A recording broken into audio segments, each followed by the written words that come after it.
and welcome back. I've got a special video today, and I'm joined by my new friend, but fellow local drummer in my hometown region, Andy Boer. Yeah, nice to meet you. Thanks for having me over. Yeah, I know we've been connected online for a long time, and like working drummers in this area do, we never really get to run into each other to gig because we're both playing usually. So it's fun that we actually get to sit down and geek about some new drums you got.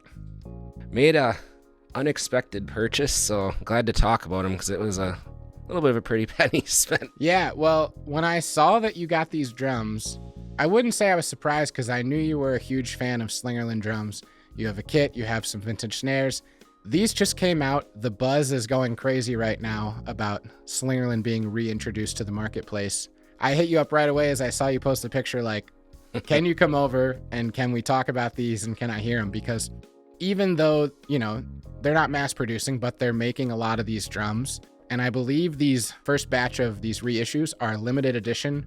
I think it's 50 of each color in each size. And there's only 4 colors. So I don't want to mess up my math, but what is that like? I think it's 400. 400 total? That's okay. What I think I saw online. And you've got 2 of them. Yeah. 1 in each depth. So that's really exciting for me to get to check these out.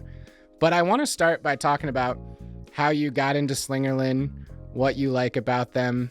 And I know you're kind of like me, where it's like, I enjoy vintage drums, I enjoy playing them, and I enjoy learning about the history, but I'm not one of those vintage drum snobs where I'm going to sit here and analyze every little detail and be like, this tension rod looks like it was from 1952 and not 1939. Yeah, and I definitely don't have that extent of knowledge. I can put pieces together from what I've read online, but and anytime you're dealing with something that old, who's to say that someone didn't put something like the hoops there? You can easily take them off, and who's to say something like that didn't happen in the last 90 years? Is this the first Slingerland drum you ever got? This is the first Radio King. First Radio Snare. King. Okay. I had a couple old bass drums, but this is like my baby kind of. This is the one my go-to for the last few years. The story of how you acquired this is actually pretty interesting and cool, right? Yeah, I got lucky. One of my uncles is a guitar collector. He was on one of his visits, and whoever he bought the guitar from, at the end of the transaction was like, hey, you're interested in drums at all? I think he got this thrown in, and he ended up gifting it to me for free. So yeah, that's about as good of a deal as you can get. I mean, for him and especially for you. Yes, for sure. So that was really awesome. And that, when I got this drum, that kind of also triggered me to looking more into the history, because now I felt like I had something.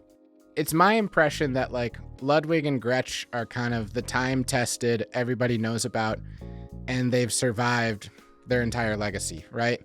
And then we have the brands that have kind of disappeared. You have Camco, you have Rogers, and Slingerland, where it's like in their heyday, these were the cream of the crop, and some people would probably argue these were the best out of all those American brands. But Slingerland went away, I don't know the exact date, let's just say 70s or 80s or something. I know they were revived in maybe the 90s or early 2000s. Like in Nashville, I think. In Nashville, but it didn't survive. And then we go fast forward to just a few years ago, Don Lombardi, who is, the man behind DW drums. I think his son bought the rights to the Slingerland name and the patents and gifted it to him for his birthday. That's what I saw. And when I first saw that, I was like a little torn, because to me, DW always seems like forward thinking, groundbreaking, changing the technology. And what I love about vintage drums is their quirks and kind of sometimes you could call them their flaws. I always get worried. It's like if someone tries to take this over, maybe they're not going to treat it the same way I would, right? Or have the same reverence for some of the stuff that was done. At least they would have the resources if they wanted to do it right, the vintage way they could. But yeah, you never know what direction someone's going to take it. So I was kind of skeptical about that. But honestly, the way DW talked about the Gretsch brand when they were responsible for distributing that, and some of the other things they've done, I think anything Don Lombardi puts his hands on, he does it with a lot of respect for the history and tradition. And I think this is probably exciting for him because DW has a great legacy now and tradition that he's built from the ground up, but we're talking about maybe from the 80s. I think the late 80s is when DW got going. This is a whole nother ballpark of this was here for the birth of the drum set. So now he has this responsibility and opportunity to kind of honor the legacy of something really important in the tradition of drums as a whole.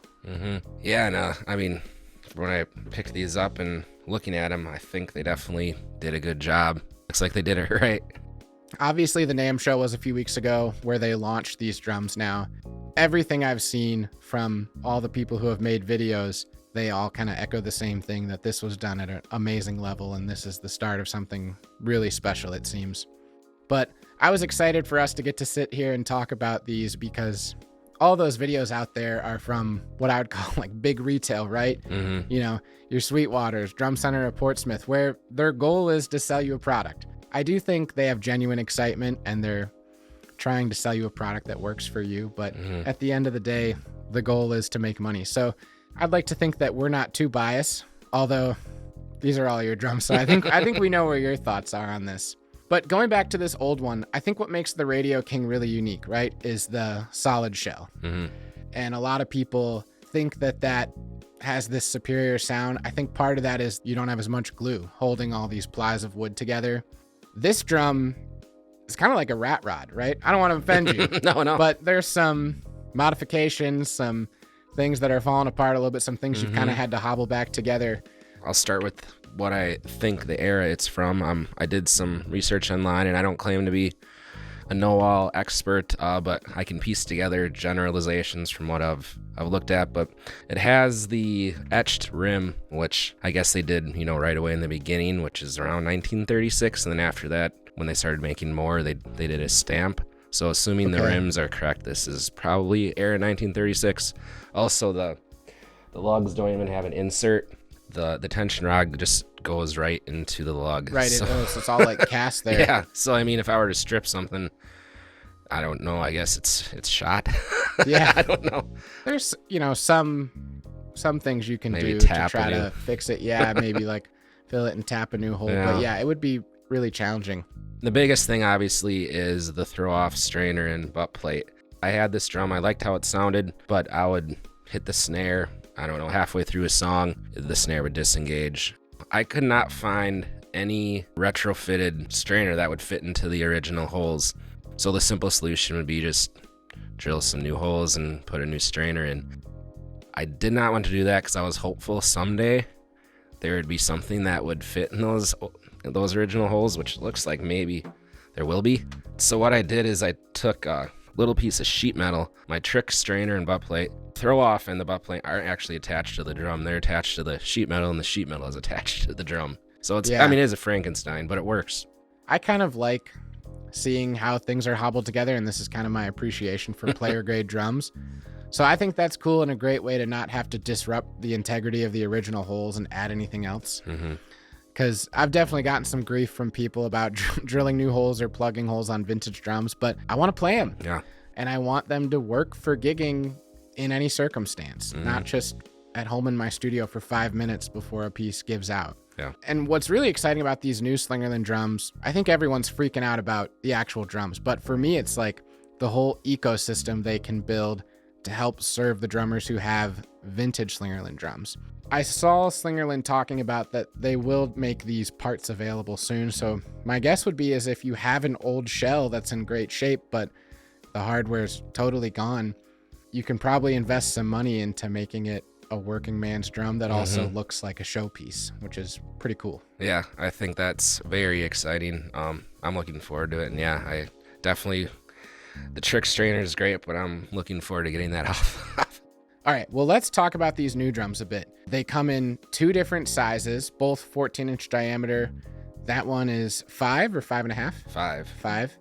Okay, and then this one over here is 7? Yes. Right? That's a little deeper than normal. I would have expected like 6.5, but I think that's cool. That's 6.5. And this one's 6.5.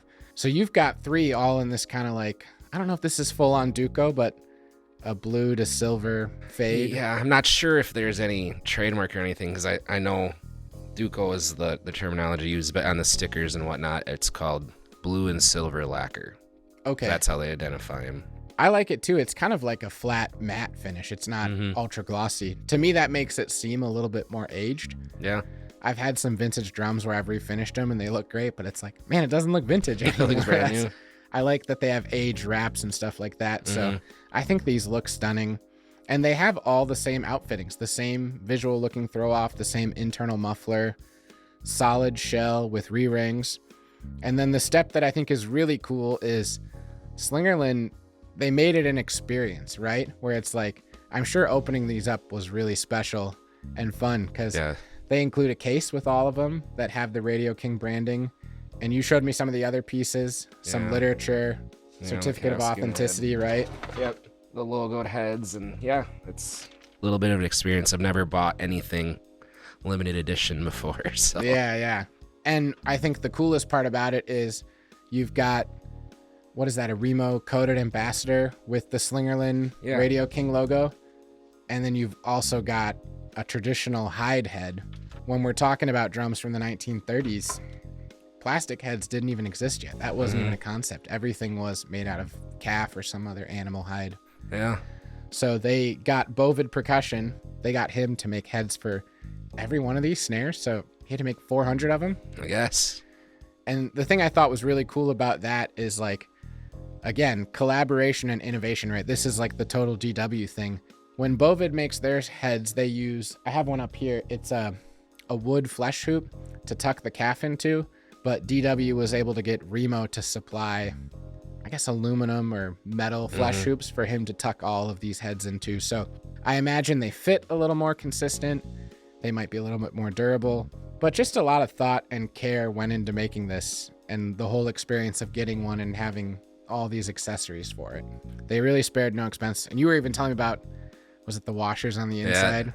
From what the little video I saw, I think they were kind of near the final product, and the Don Lombardi, I was looking at it, he's like, I think I remember those drums having engraved washers, and I think his people were kind of like, who cares? And he's like, if we're doing this, we're doing it right. And they went back and did that, and that's just another touch that nothing's overlooked. I don't even think that's much of like that's going to cost too much to do, because it's like we're talking about parts that are so minuscule, but it's like just the effort to do it right and take the extra step. I think for anyone who's going to invest that sort of financial commitment to a drum like this, that says a lot about the company and, again, like his reverence for this brand and keeping the tradition alive. This is a limited run, but I would assume they're going to make Radio Kings, available to everyone. They did the nickel over brass coating on all of the hardware in here. A way to cut costs maybe in the future to make the drums more affordable to the public is the limited run has this, and maybe the one that's available, all it won't have that. I don't know if that's, it's just speculation, but I think the introduction of this, I like their approach that they tried to do everything at the highest level to show their care, as opposed to saying, we bought this brand, we're going to stick a logo on a drum and hope that the Slingerland junkies like it. I think they're really appealing to the purist of Slingerland.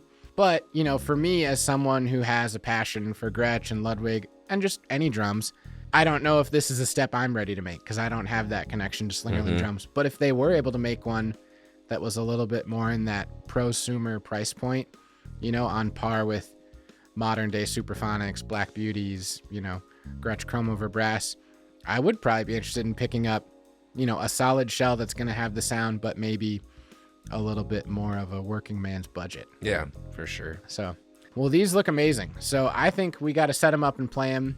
And as an added bonus, you brought over your old Radio King kit, right?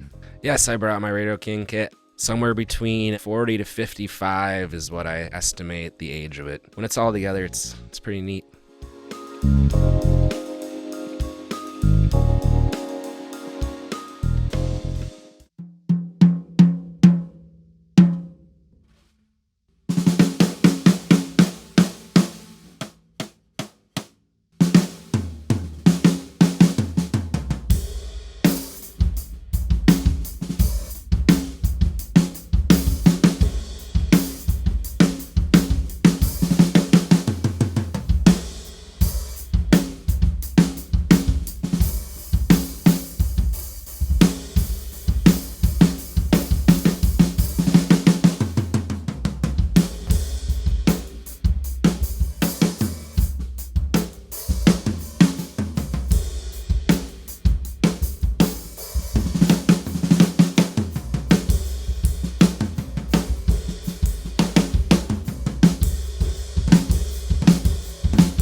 All right. Well, Andy, thank you so much for coming over, bringing all these drums with you to share, and also sharing your experience with Slingerland drums and cluing me in a little bit more about what I've been missing out on, because the old and the new, they all sound fantastic and they're totally unique.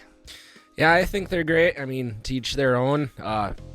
Just the vintage stuff has, I don't know, just a certain feel about it in my opinion. And I like the demo we did. I have everything tuned pretty loose, but they sound great tuned up too. I'm really excited about what Slingerland is doing in the marketplace, and I'm sure we'll be chatting more about it as you get the opportunity to get some of those retrofit parts to work on your old drums and get more experience with these new ones. Yeah, I've only had these for a little over a week now, so still pretty new to me, but I'm excited to get familiar with them and see what they can all do. For everyone out there watching, thanks for sticking around to the end of the video. Like, subscribe, leave a comment if you're excited about these new Slingerland drums, and we'll see you next time.